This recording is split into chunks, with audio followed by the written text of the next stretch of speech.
শাহজাদপুরের তালগাছি বাজারে NRBC bank শাখার উদ্বোধন। শাহজাদপুর উপজেলার বগুড়া নগরবাড়ি মহাসড়কের তালগাছি বাজারে নতুন উপশাখা এনআরবিসি ব্যাংকের শুভ উদ্বোধন করা হয়েছে।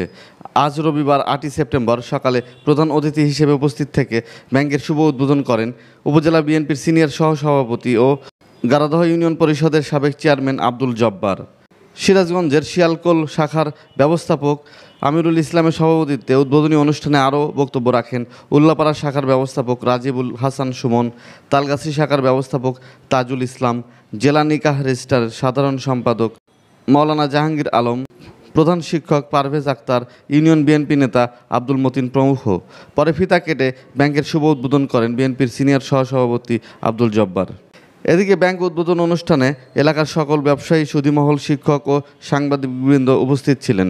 প্রধান অতিথি হিসেবে উপজেলা বিএনপির সিনিয়র সহসভাপতি ও সাবেক চেয়ারম্যান আব্দুল জব্বার বলেন, তালগাছি বাজার একটি গুরুত্বপূর্ণ ও অর্থনৈতিক এলাকা। সিরাজগঞ্জ জেলা বিএনপির প্রধান উপদেষ্টা জননেতা এম এ মুহিত দলীয় নেতৃবৃন্দকে নির্দেশ দিয়েছেন যেন শাহজাদপুর উপজেলার প্রতিটি এনজিও, ব্যাংক সহ সকল আর্থিক প্রতিষ্ঠানের নিরাপত্তা নিশ্চিত থাকে। রাজীব আহমেদ রাসেল, প্রত্যাশা নিউজ, তালগাছি, শাহজাদপুর, সিরাজগঞ্জ। এই ব্যাংকের সাথে আমার আলাদা একটা সম্পর্ক জড়িত আছে। আজ থেকে 16 বছর আগে 2008 সালে তৎকালীন তত্ত্বাবধায়ক সরকারের আন্ডারে, সেনাশাসিত সরকারের আন্ডারে একটা নির্বাচন অনুষ্ঠিত হবে। সেই নির্বাচনী দায়িত্ব পালন করতে এসে সিরাজগঞ্জ জেলায় একজন মেজর সাহেব দায়িত্বে ছিলেন। উনি ছিলেন হলো সিরাজগঞ্জে।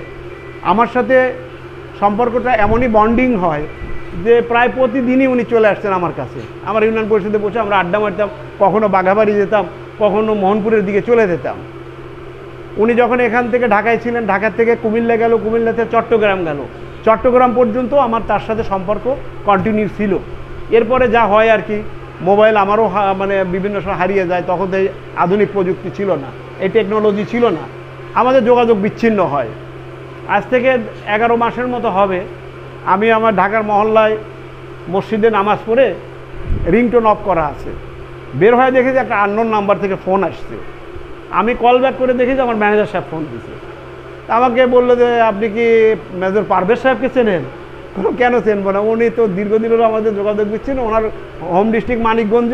আমি আরও কিছু বিষয় বললাম, তো বললো যে স্যার আপনার নাম্বার চাচ্ছে, এখনই যোগাযোগ করুন। পরক্ষণে এই পারভেজ সাহেবের নাম্বার ফোন আসলে, এসে বললো যে আমি তখন 4:30 বাজে, বলো আপনি এখনই, আমি গাড়ি পাঠা দিচ্ছি, আসেন। কতদিন আমাদের দেখা হয় না।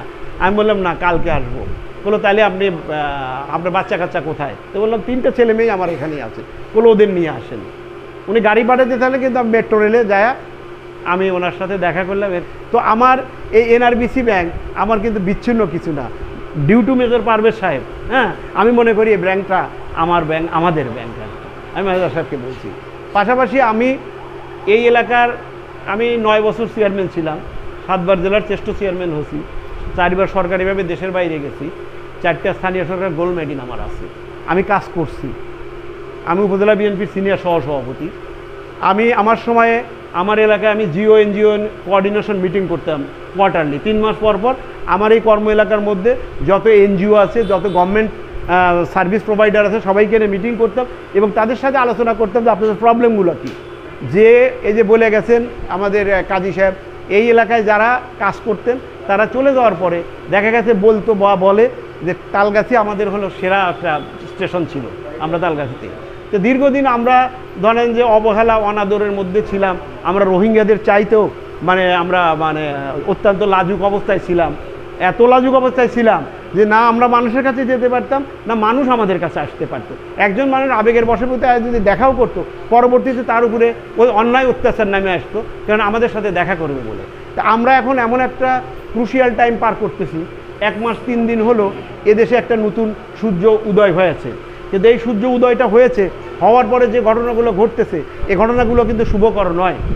যা হবার তা তো হয়ে গেছে, আল্লাহ রাব্বুল আলামিনের পক্ষ থেকে বিচার হয়ে গেছে। কিন্তু এখন তাদের প্রতিষ্ঠান জ্বালাও পোড়ান, ভাঙচুর করা, লুটপাট করা, বিভিন্ন জায়গা দখল করা, এই নিয়ে কিন্তু প্রবণতা এত প্রভাব ধারণ করেছিল, সেনাবাহিনী কিন্তু এখন মাঠে আছে।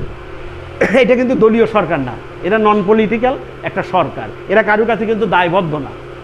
সুতরাং আমাদের প্রত্যেককেই একটা বৈতরণী পাড়ি দিতে হচ্ছে। আমরা অবিরাম পরিশ্রম করতেছি যাতে নতুন করে কোনো ঝই ঝামেলা না হয়। আমরা যেন একটা পরিচ্ছন্ন একটা দেশ গঠন করতে পারি। পাশাপাশি দেখেন আমাদের কত দুঃখ কষ্টে যে হাফেজ সাহেব একটু বলে গেছেন, পারভেজ সাহেব একটু বলার চেষ্টা করতেন, উনি not only head teacher, at the same time উনি কিন্তু এই একটা সফল একটা শাখা ইসলামী ব্যাংক, এই এজেন্ট ব্যাংকিংয়ের কিন্তু উনি অনার মালিক। এখন দেখেন আমাদের টাকা পয়সা কোথায়। 2016 সালে আমি মালয়েশিয়া গেছিলাম, ওখানে যে জিনিসটা আমি দেখে আসলাম যে ওখানে বলা হলো যে যারা সেকেন্ড হোম করছে এই টাকাটা যদি ব্যাক করা যায়, 2016 সালের কথা কিন্তু, তাহলে বাংলাদেশে একটা বাজেট দেওয়া যাবে। আমার পরিচিত একজন এমডি ছিল একটা ব্যাংকের, দেখা গেছে যার ইঙ্গিত উনি দিলেন ওই ভদ্রলোক ওই ব্যাংকে থেকে 22,000 কোটি টাকা নিছে। তাহলে একটা বাণিজ্যিক ব্যাংক থেকে যদি 22,000 কোটি টাকা, সে টাকাটাও দেশে নাই, সে টাকাটা ইললিগেল ওয়েতে দেশের বাইরে চলে গেছে। তো আমরা ওই দিকে যাবো না, স্বল্প সময় আমাদের, আমি ওই কথা বলবো না। একটি বিষয়ে আমি আপনাদেরকে আশ্বস্ত করতে চাই ব্যাংক কর্তৃপক্ষকে, যে আপনারা শতভাগ নিরাপদ কর্মকাণ্ড করবেন, একদম নিজের মনে করে, এখানে কোনো স্ট্যান্ডবাজি দলীয়বাজি হবে না। কেননা আপনাদের বুঝতে হবে সাবেক উপপ্রধান এবং স্বরাষ্ট্রমন্ত্রী ডক্টর মতিন সাহেবের ছেলে ডক্টর এম এ মুহিত সাহেব আমাদের একক নেতা, সাধারণত কোনো গ্রুপিং নাই, একক নেতা। উনি 18 সালে মনোনয়ন পেয়েছিলেন এবং সামনের দিনে উনি মনোনয়ন পাবেন। এবং আমাদের তারেক রহমান সাহেবের কিন্তু বক্তব্য শুনছেন যে শৃঙ্খলার ব্যাপারে কী ধরনের ইনস্ট্রাকশন ম্যাডাম বলছেন। আমাদের এই যে সাংবাদিক ভাইদের নিয়ে কিন্তু ডক্টর মুহিত সাহেব কিন্তু ব্রিফ করছে আমাদের কথা, যে আমরা কোনো অনিয়ম সহ্য করব না, নিয়মের মধ্যে দিয়ে যেটা হয়। ব্যবসায়ীরা যারা এই জিও এনজিও আছে প্রত্যেকটা মানুষের নিরাপত্তা দেওয়ার দায়িত্ব আমাদের বলবেন, নির্দ্বিধায় বলবেন, আমরা আপনাদের দেখবেন যে পাশে এসে একেবারে অবিরাম দাঁড়াবো, বিরামহীনভাবে আপনাদের পাশে দাঁড়াবো, আপনাদের সাহায্য সহযোগিতা করব। এ ব্যাপারে কোনো আপোষ করব না। আপনার টাকা আপনার কিস্তি নিয়ে যদি একজন অবহেলা করে, আরেকজন লোক যদি কিস্তি না পাওয়া থেকে বঞ্চিত হয়, এটা তো আমরা টলারেট করবো। আপনি চাকরি করতে আসছেন, কাল থাকবেন না, কিন্তু এই লোকগুলো যারা গ্রাহক আছে তারা তো আমাদের আছে, থাকবেন। সুতরাং ওই মুষ্টিমে কিছু হাতে গোনা লোকের জন্য অগণিত লোকের কিন্তু আমরা অন্যায় বা ভাগ্য নিয়ে খেলতে দেবো না, আমরাও দেবো না, আমাদের মুহিত সাহেবেরও কিন্তু নির্দেশ এটাই। তো আমরা পরিশেষে এটাই বলবো যে ভাই স্বল্প সময় আমাদেরকে ডাকছেন, আমরা আসছি, আমি আমাদের নেতৃবৃন্দকেও নিয়ে আসছি কিন্তু এই মেসেজটা দেওয়ার জন্যই, যে ওনারা আপনাদের সাথে আপনাদের কল্যাণার্থে, প্রতিষ্ঠানের কল্যাণার্থে কাজ করে যাবে। আপনারা নির্দ্বিধায় আমাদের সাথে যোগাযোগ করবেন। এই যে সেক্রেটারি সাহেব আছেন, ওনার ব্যবসা প্রতিষ্ঠান আছে, এই যে আমাদের কাইমপুরের আছে, আর এই হেডমাস্টার সাহেব আসছেন, উনি একজন ইমাম, উনি একজন কাজী। এই মতিন তো একজন ব্রিকফিল্ডের মালিক, বালুমহলের মালিক, তারপর ওরা বুনিয়াদি বংশীয় ঘরের লোক। এরা কিন্তু আপনাদের ব্যাংকের সাথে ডিরেক্ট সম্পৃক্ত আগের থেকে।